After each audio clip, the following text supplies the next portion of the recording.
Chauncey and Mark and Rick.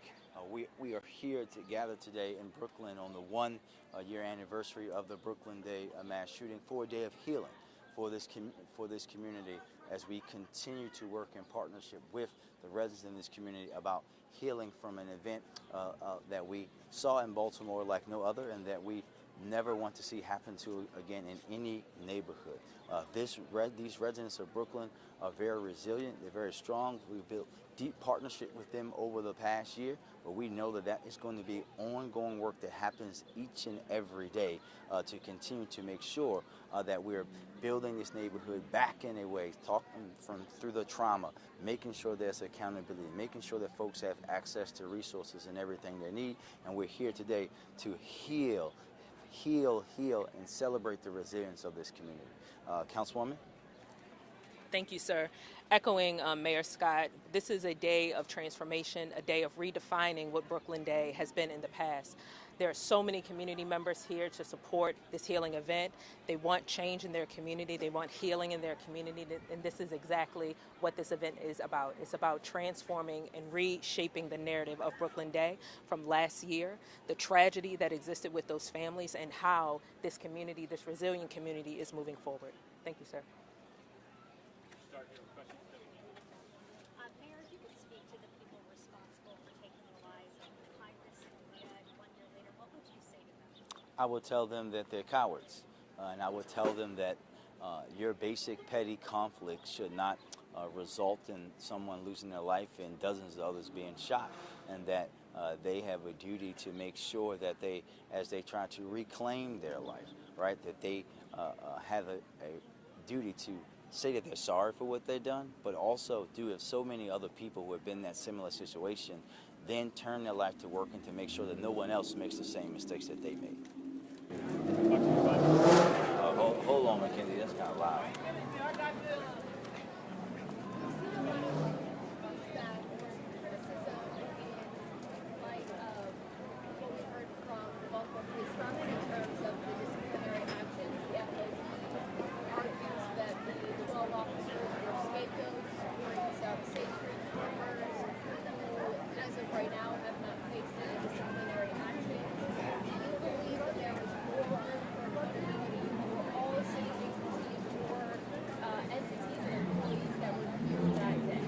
I'll say this again, Mackenzie, no one's being scapegoated. As I said last week, and I said that night and every day afterwards, everybody that had a duty to do something, that should have done something, that didn't do anything, will be held accountable. I appreciate what the folks who did that investigation did into BPD. We stand by them.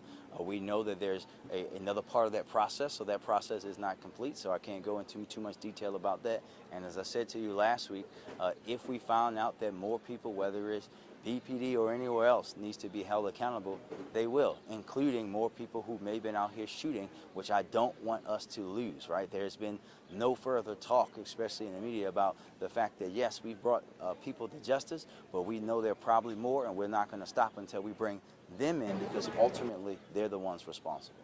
When it comes to the escalation policies that are now in place following what we saw happen last year, moving forward, what do you say to the community who look to Safe Streets and they know the work that they do and they believe that these people are here helping them, but they also see what happened last year? Is there some disconnect? No, I don't think there's a disconnect. Spending a lot of time here in Brooklyn with the members of Safe Streets that work here. You all were here for the community meeting that we had last year, and you heard the community say out loud, very loudly, that they support their Safe Streets workers, and we're going to continue to work with them in every agency in the city to be better following what happened last year. We're going to go to WMAR next. There, with what's happened over the year and the work that we've done here, some people even have, what happens next. They're wondering, okay, is the city going to continue on with what's going on here, or at this point, we've been here a year, what happens? No, I don't think we're not going to stop. That deep relationship that we have here in this neighborhood, we're going to continue to work with those folks. I know that we still have 17 residents that are in under case management with Monty. We're going to be here as long as we need to be here to help this neighborhood and the residents, more importantly, continue to heal, because healing from an event like that doesn't just stop after a year, Barry.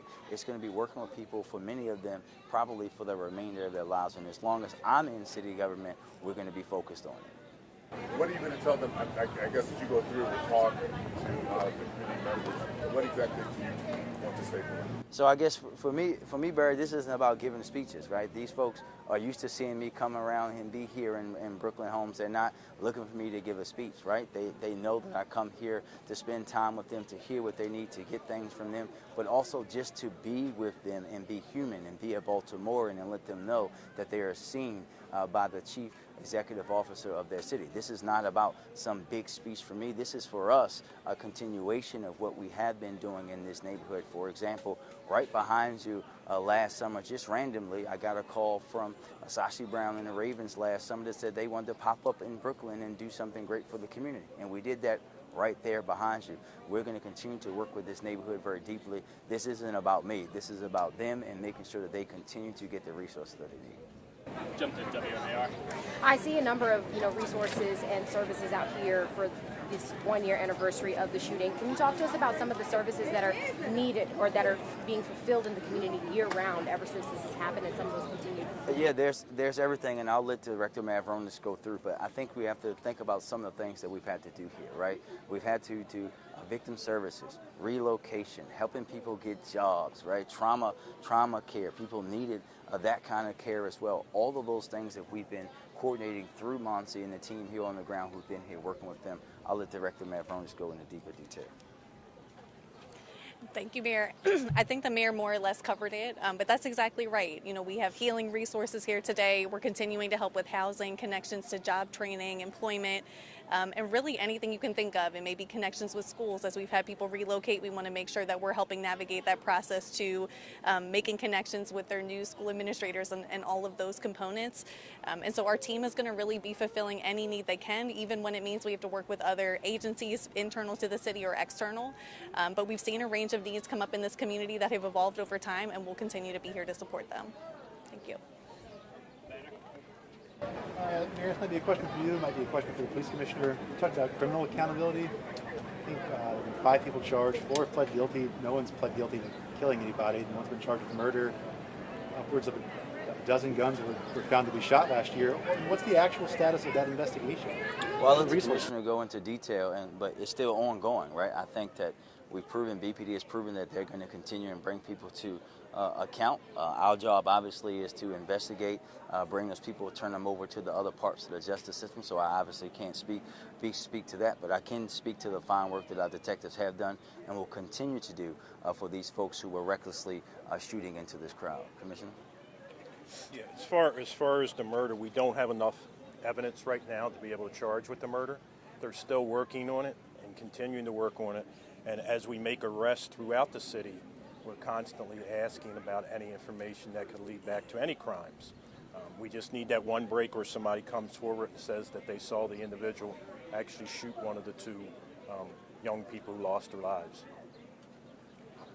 I think this is for the commissioner also. We heard some of the defense attorneys involved in the criminal cases kind of say this case relied a lot on video and not a lot of witnesses that were explaining the story of what happened and why the shootings took place, and that person was saying the police department's lacking the relationships that would turn people into witnesses who would be willing to help. So I guess, do you have any comment about the evidence in this case and what you think might be lacking? I think that when someone says that the folks who were here, sorry, I'll wait. I got you. It's a Mustang, if anybody was asking. I think that when folks say that the witnesses here had an unwillingness to speak up, et cetera, I think they have to think about this from the human nature. When you have that amount of people out and you have that many guns being shot, people are trying to save themselves and their lives first, right? We have to understand that and understand what those folks who were also victims have been going through at that time. BPD is going to continue to try to build those relationships. We have those cameras for a reason. That's why every community meeting that myself and the commissioner go to, they ask us, can we get a CCTV camera to help and aid the detectives and aid the folks who are willing to be witnesses and step up in a case like this. But we have to be reminded what those folks were experiencing at that moment. And as someone who has